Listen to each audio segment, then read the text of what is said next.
Were you prepared? Did you and Dan sit down and talk about the possibility that people were going to come for you, that they were going to judge you, they were going to try to tear you apart based on their love more than anything also of B?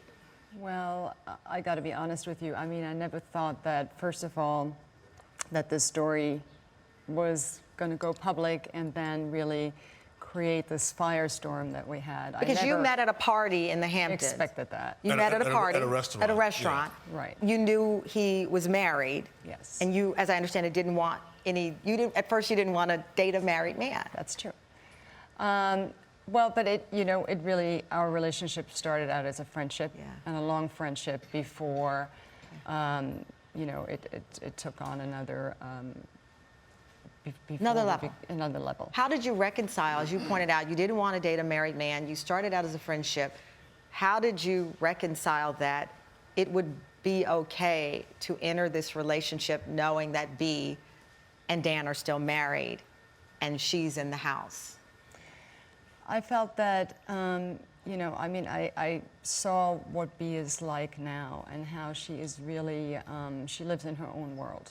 She is happy in her own world, but she really doesn't understand what's going on around her. That's for one. And, Dan and I, he had been taking care of me for many years already. When I met him, it wasn't a new thing, and I was going through taking care of my father, who had just been diagnosed with dementia in Germany. So we were really, this relationship started by supporting each other through a hard time. What is her life like now, and how much of her care is provided by Alex? Well, let me say this first of all.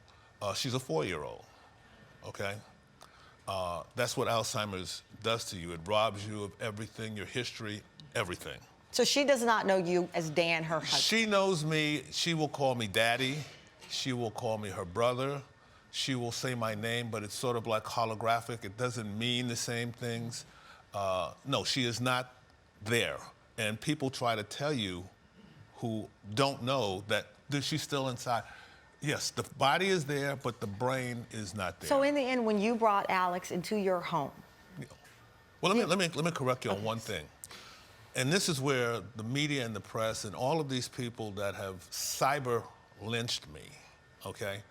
Alex has never lived in our house. She visits, right? She does not stay the night. But people say that. Yeah. She has never, she comes, and I have 6 bedrooms.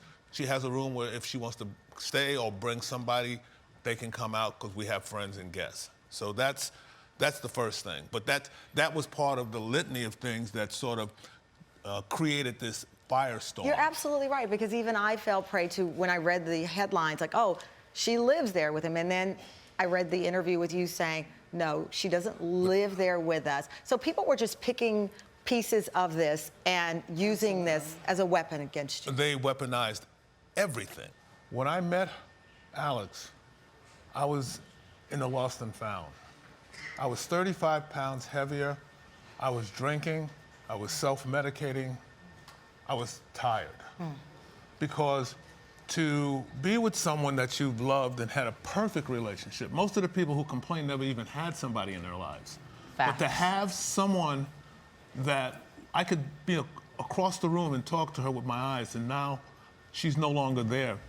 I liken it to try to drink from a colander. No matter how much water you put in that colander, when you get it to your face, there's nothing there. She overheard me saying that I was lonely, and she was going simultaneously through the same thing with her dad. Wow. And she basically said, hey, if you ever want to talk, let's get together. And that's how it happened.